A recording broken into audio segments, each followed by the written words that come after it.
Seventh day સ્કૂલમાં વિદ્યાર્થીની હત્યાથી રોષ ફેલાયો છે, ત્યારે સ્કૂલ દ્વારા ઓનલાઈન શિક્ષણ શરૂ કરાયું છે.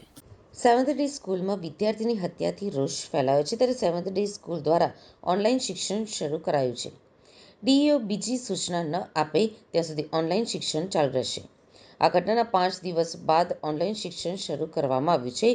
સ્કૂલ સ્ટાફ અને શિક્ષકોની સુરક્ષા માટે પોલીસ બંદોબસ્ત ગોઠવવામાં આવ્યો છે. આ સ્કૂલના વાલીઓ તેમના સંતાનોના પ્રવેશ માટે આસપાસની સ્કૂલોમાં ઇન્ક્વાયરી પણ કરી રહ્યા હોવાની વિગતો સામે આવી છે. મોટી સંખ્યામાં વિદ્યાર્થીઓ એલસી લઈ લે તેવી શક્યતા વ્યક્ત થઈ રહી છે. એ સિવાય ઓનલાઈન શિક્ષણ શરૂ ન થતાં 9,000થી વધુ વિદ્યાર્થીઓને હાલાકી પડી રહી છે.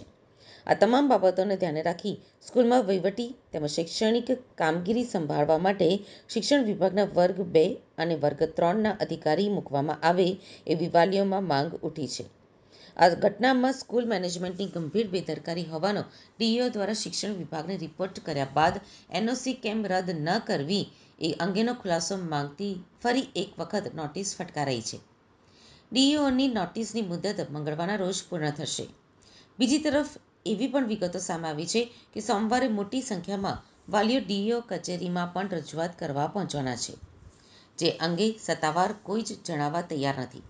પરંતુ અત્યારની સ્થિતિ મુજબ હજુ સુધી ઓનલાઈન શિક્ષણ શરૂ ન થતાં વિદ્યાર્થીઓનું શિક્ષણ કાર્ય ખોરવાયું છે.